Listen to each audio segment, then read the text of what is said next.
5.16으로 문연, 박정희 18년. 가장 위대한 전진의 시대였다.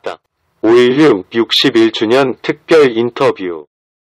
박정희는 옳았다의 저자, 이강호 연구위원. 박정희는 근대화 이룬 진정한 진보적 정치가 5.16은 안정된 자유민주헌정을 훼손한 게 아니라 위기에 처한 자유민주헌정을 수호하고 재건한 것이다.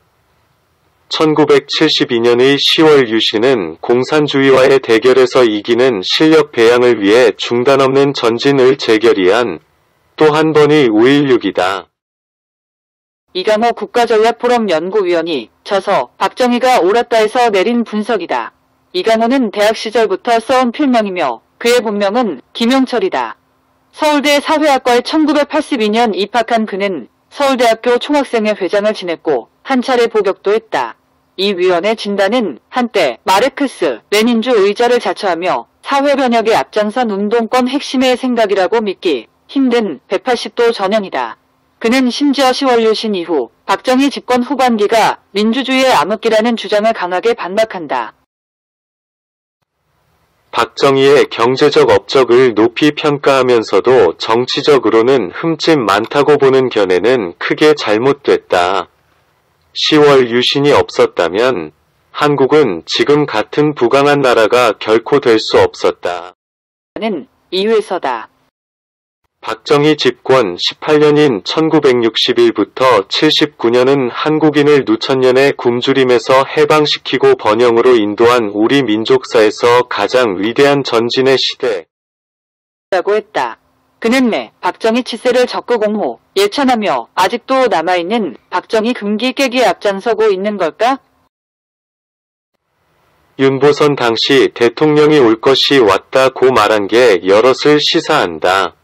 1960년 4.19로 민주당 정권이 권력을 잡았지만 1천만 노동인구 중 240만 명이 완전 실업자였고 200만 명은 잠재 실업자였다. 노동인구의 거의 절반이 끼니를 걱정해야 했다. 장면 총리 정권은 경제발전 계획을 만지작만 거릴 뿐 경제난 수습에 전혀 역량을 발휘하지 못했다. 더 큰 문제는 대모 천국인 상황에서 벌어진 극심한 이념적, 정치적 혼란이었다. 1960년에만 침투 간첩이 100명 넘게 체포됐고 통일운동을 한다는 인사들의 월북 시도가 이어졌다. 1961년 3월 22일 야간 횃불 시위자들은 서울 명륜동 소재 장면 총리 집으로 몰려가 미군 철수와 김일성 만세를 외쳤다. 나중에 공개된 알렉산더 푸자노프 평양주재 소련 대사의 기록을 보면 4.19 직후 김일성은 북한 주도의 적화 통일이 가능하다고 판단하고 대남 전략 추진에 들어갔다. 당시 남한에선 6.25 이후 숨죽이고 있던 친북좌익 세력들이 다시 발호했다.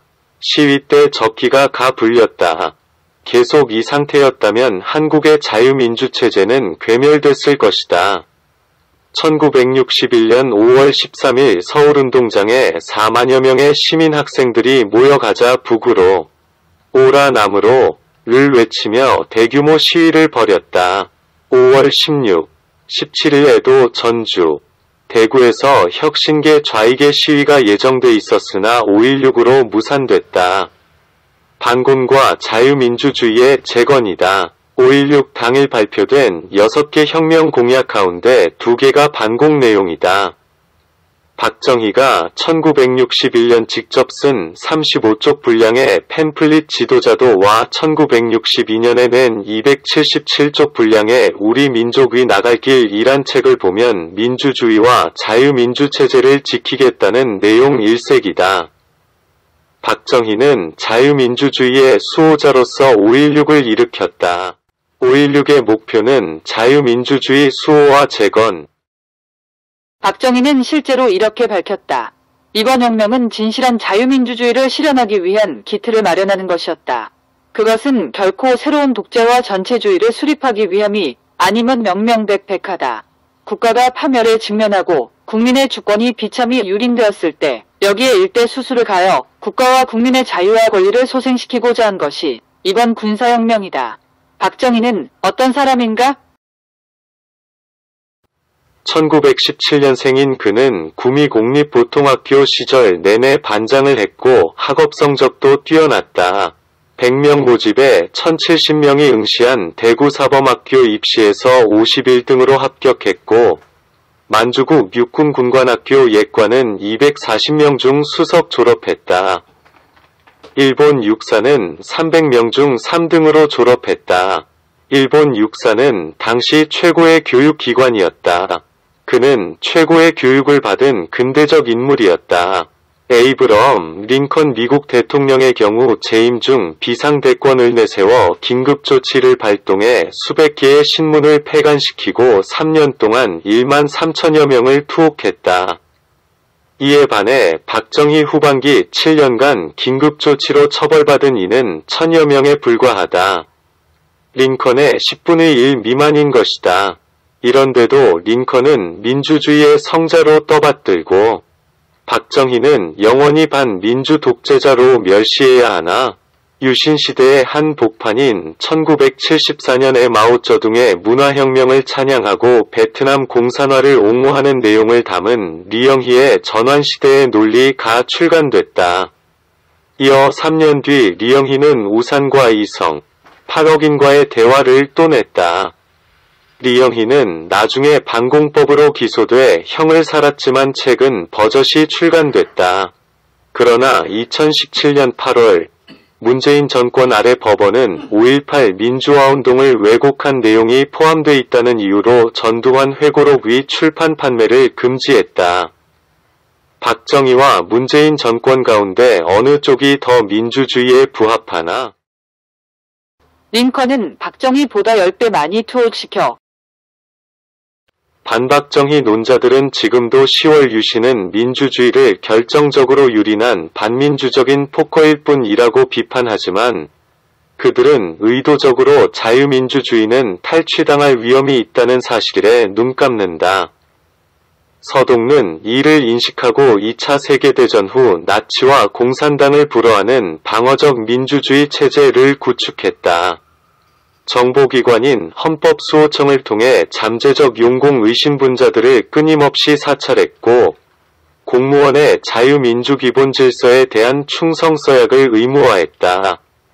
문제있어 보이는 단체는 강제해산했다. 이런 서동은 진짜 민주이고 유신만 반민주인가? 유신 선포 당시 한국이 직면한 도전은 서독보다 훨씬 엄중했다. 독일 연방공화국 서독 정부는 자유민주체제 유지를 위해 의원정당 해산 제도 같은 방어적 민주주의를 채택운용했다. 10월 유신이 자유민주주의 체제를 지키려는 조치였다. 한국의 자유민주주의 역사에서 가장 중요한 대결은 독재와 민주의 싸움이 아니라 자유민주체제의 근본을 부정하고 위협하는 세력과의 싸움이 근원적인 대결이었다. 박정희는 10월 유신 선포 특별선언에서 아무리 훌륭한 제도라도 이를 지킬 수 있는 능력이 없을 때에는 민주체제처럼 나약한 체제도 없다. 나는 우리 민주체제에 더욱 발전할 수 있는 활력소를 불어넣어주고 번영의 기틀을 마련하고자 이 개혁을 단행하고자 한다고 했다. 박정희의 이 언명은 정론이다. 공산 좌익들도 항상 민주를 내세운다. 조선민주주의인민공화국이 달고 있는 민주주의가 기만적 장식물에 지나지 않음은 설명할 필요도 없다. 민주주의는 양식 있는 시민의 손에 있을 때는 자유의 활력을 꽃피우지만 불순한 무리의 소나귀에 들어가면 흉기가 된다. 문재인 정권 시절 우리는 이를 목격했다. 유신 시대는 종국에 이해될 것이나 최근 문재인 정권 5년은 재앙의 시대로 불릴 것이라고 했다. 민간 정치인들, 고속도로 건설, 중화학공업 결사 반대. 박정희에 반대하는 민간 정치인이 집권해 10월 유신이 없었더라면 어땠을까? 박순천, 김대중 같은 야당 정치인들은 경부고속도로 건설은 물론 외자 유치와 중화학 공업 육성을 줄기차게 결사 반대했다. 1971년 4월 대선 당시 김대중은 서울 장충당공원 유세에서 세종대왕 시대가 선군의 시대라는 것은 당시에는 고속도로도 없었고 울산공업단지도 없었지만 무명배옷을 입고 산천지를 걸어 다녔지만 국가의 혜택이 고르게 분배되었던 것이오라고 했다. 그가 대통령이 됐다면 우리는 아직도 조선시대처럼 살고 있지 않을까? 일부에선 유신시대 용공 조작을 비롯한 인권 탄압이 극심했다고 주장한다. 용공 조작은 없었다. 이것은 진짜 남한 변혁운동의 피어린 발자취이다. 나를 포함한 86세대 운동권이 박정희 시대 4대 공안사건인 인혁당, 통역당, 해방전략당, 난민전 사건에 대해 배우고 후배들에게 가르친 내용이다. 당시 명백한 공산좌익 무리들이 설쳐댔다. 그런 무리를 단속한 게 탄압인가? 내막을 모르고 엮인 이들도 있었지만 그것은 과오이지 자랑일 수 없다. 5.16을 필두로 10월 유신으로 이어지는 박정희 정치의 요체는 무엇인가? 민주주의는 자유를 심장으로 하는 자유민주체제일 때만 생명력을 가지며 자유를 부정하는 공산 전체주의를 반대하지 않으면 사망한다는 진리를 알고 실천한 것이다. 5.16의 목표가 반공태세 재정비 강화였다면 10월 유신은 공산주의와 대결에 이기는 실력 배양을 향해 확고히 나아간 것이었다. 10월 유신은 5.16의 연장선에 있는 또 한 번의 5.16이다. 박정희의 핵심은 반공민주 정신에 투철한 애국애족. 박정희 대통령이 1968년 선포한 국민교육헌장은 반공민주 정신에 투철한 애국애족이 우리의 삶의 길이며 자유세계의 이상을 실현하는 기반이다 고 갈파했다. 이것은 5.16과 10월 유신으로 대표되는 박정희 정치위 핵심에 대한 압축적 설명이다. 동서양 세계 모든 나라의 현대사는 반공민주 정신 없는 민주주의는 민주주의로 존립할 수 없음을 증명해오고 있다.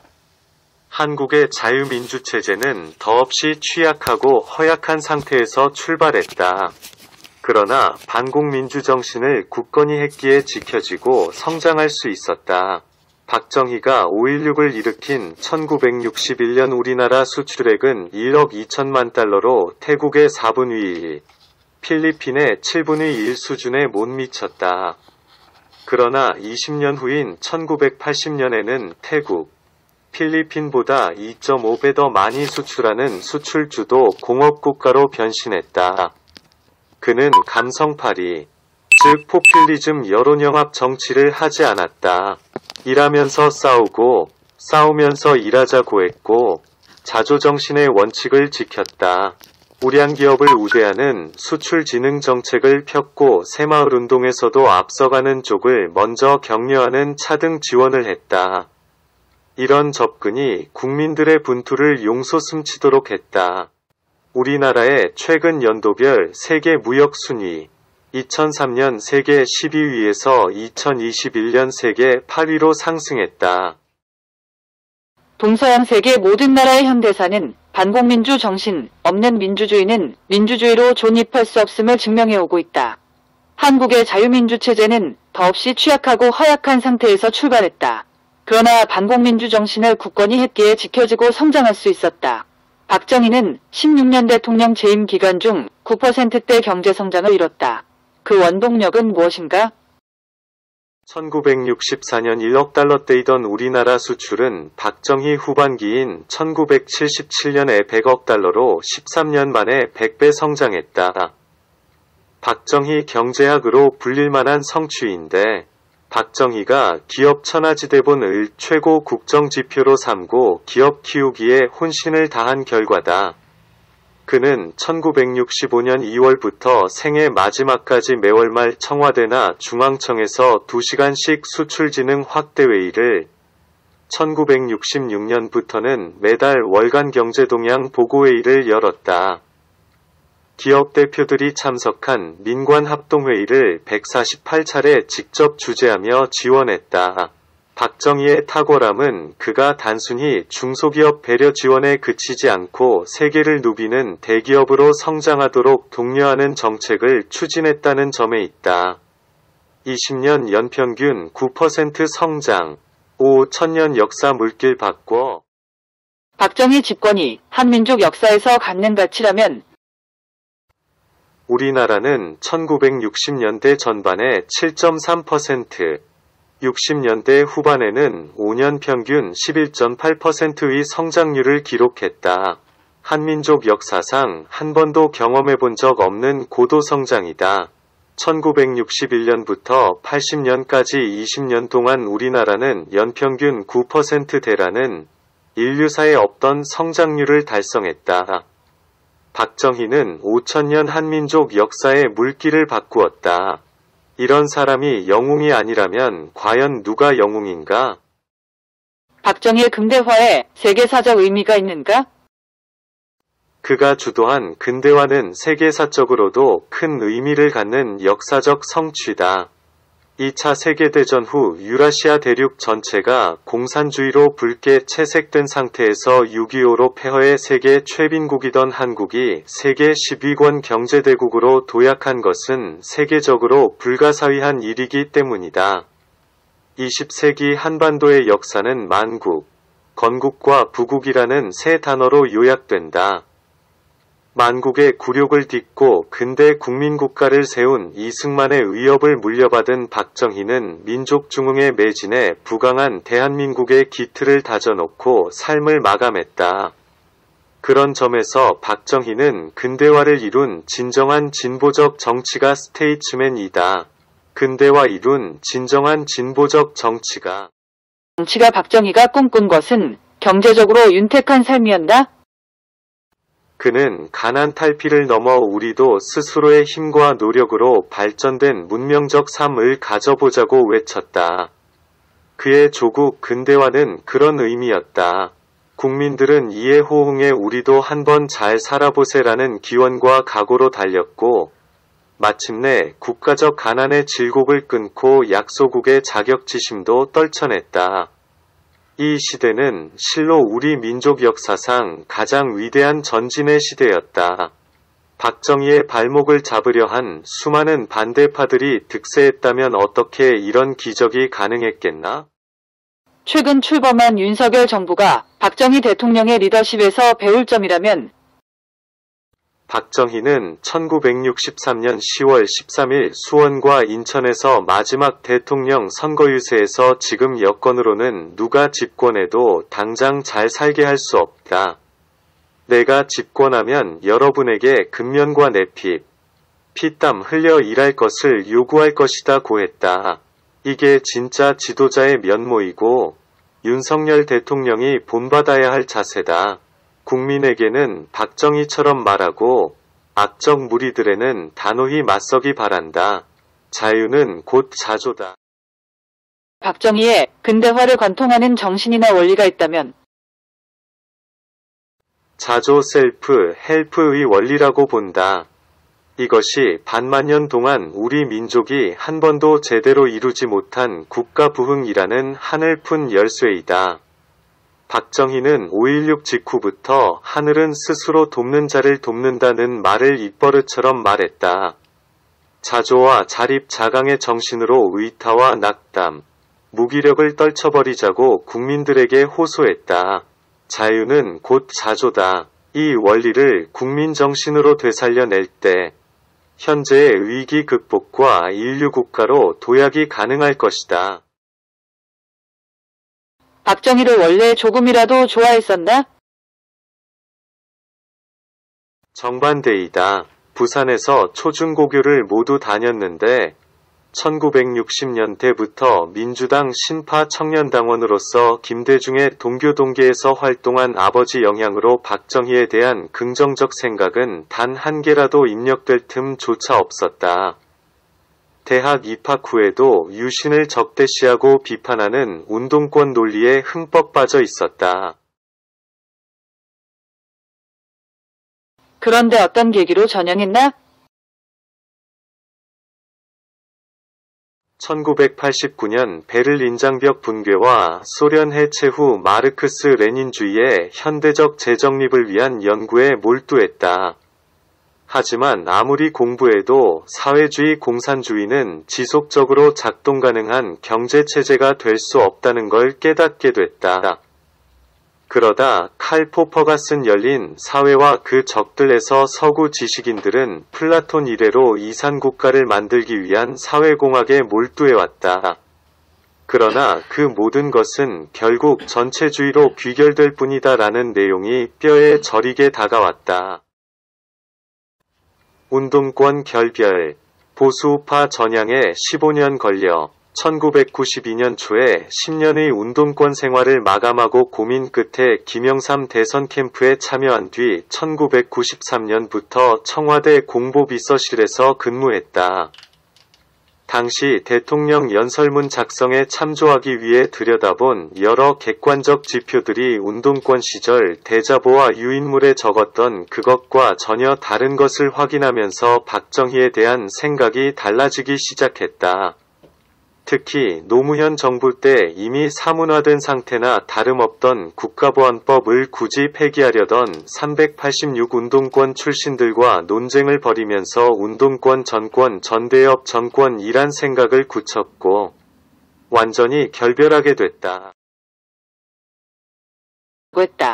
나름 고통과 번민이 많았을 듯하다. 예전의 인간관계가 속속 끊어지면서 많은 외로움과 어려움이 찾아왔다.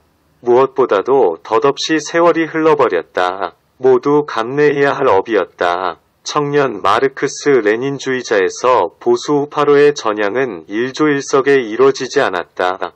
기존 언어를 버리고 새로운 언어를 배우는 것과 같았다. 15년쯤 걸린 것 같다. 지금 나에게 박정희는 영웅이다. 다시 위기의 한국, 박정희 정신 부활 절실해.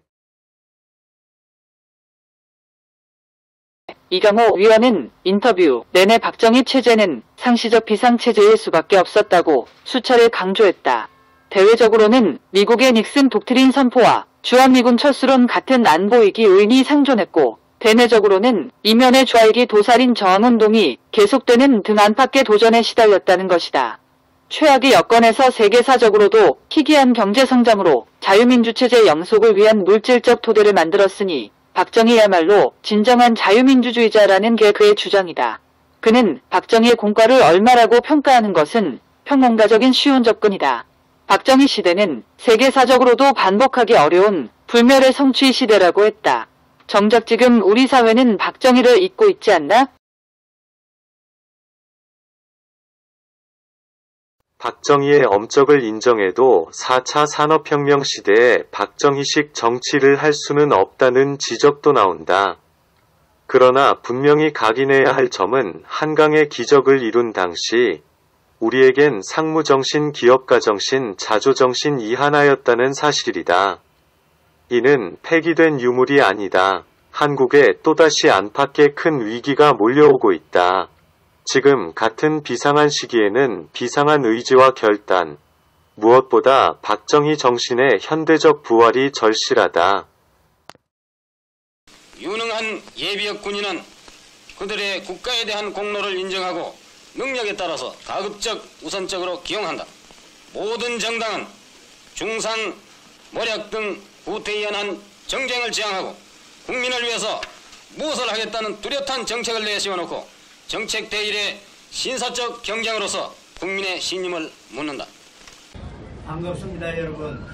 오늘 이 자리에 참석해 주신 모든 애국 시민 여러분들께 박정희 대통령을 대신해서 다시 한번 감사를 드립니다. 저는 67년부터 72년까지 대통령 사정비서관을 역임했습니다.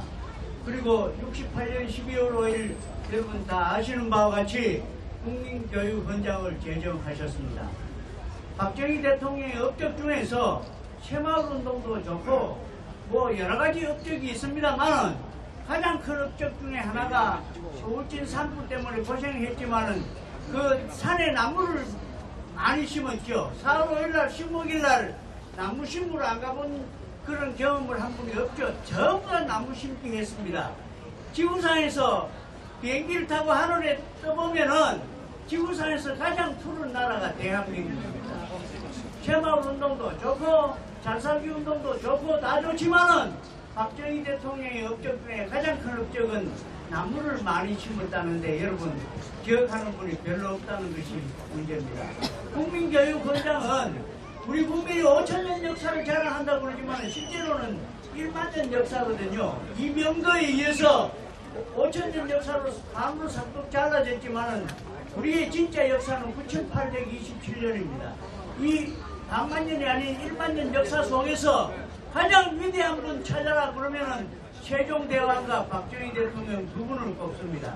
이분이야말로 다른 것도 다 중요하지만은 민족 정신을 함양하기 위해서 380석자에 이르는 국민교육헌장을 제정한 것이 가장 큰 업적 중에 또 하나라고 생각합니다.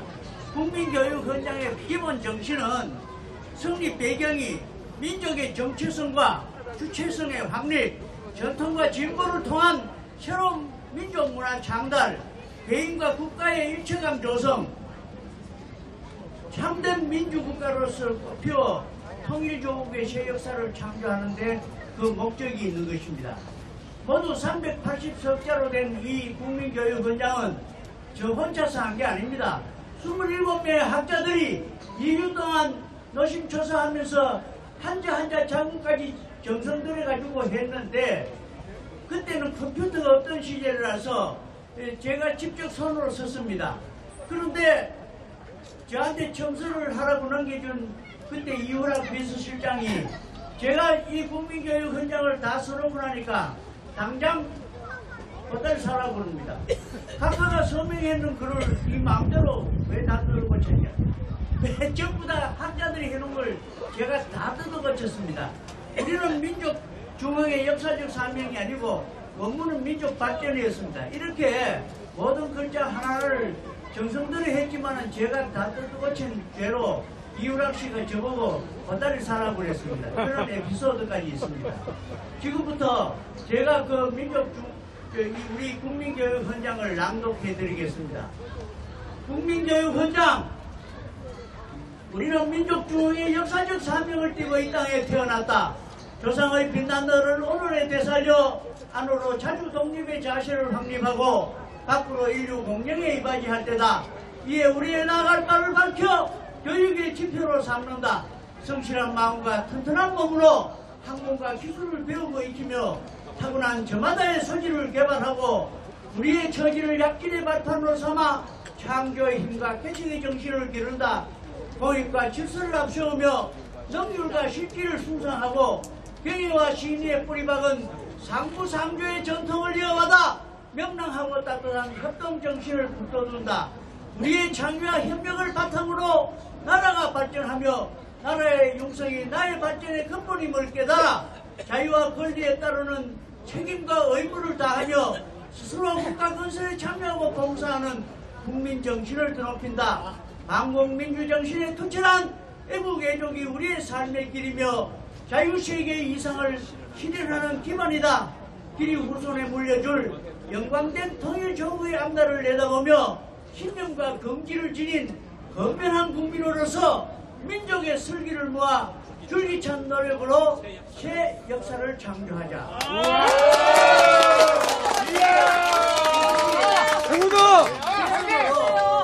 대문장 맡하게 해가지고 청와대 춘추관에 걸어놨더랬는데 김정삼이라는 친구가 이걸 걷어내버렸습니다. 그걸 괘씸했는데 이명박 정부가 들어서면서 다시 이것을 춘추관에다 내다 걸었어요. 지금도 박정희 대통령 생가에 대문장 맡하게 제 손으로 써가지고 갖다 드린 그 기억도 있고 박근혜 대통령이 대구 사저로 내려왔을 때 한문으로 된 국민교육헌장을 써서 제가 기정도 했습니다. 이 국민교육헌장은 이 380석자에 불과하지만은 우리 국민 모두가 만년토록 지녀야 할 우리 민족의 정신입니다. 이것이 박정희 대통령에 의해서 68년 12월 5일 제정됐다는 것은 다른 모든 업적보다도 더 크게 칭송받아야 마땅할 이런 업적이기 때문에 여러분들에게 감히 소개 올리면서 앞에 서는 이것은 오늘 박재천 회장님한테 제가 드리려고 천에다가 써가고 왔습니다. 네, 어쨌든 우리 민족 모두가 국민교육 헌장 정신을 계승해가지고 오늘 이 뜻깊은 이 물레동 기념광장에서 제가 다시 한번 박정희 대통령 정신을 상기하면서 낭독을 하게 된 것을 영광으로 생각합니다. 고맙습니다.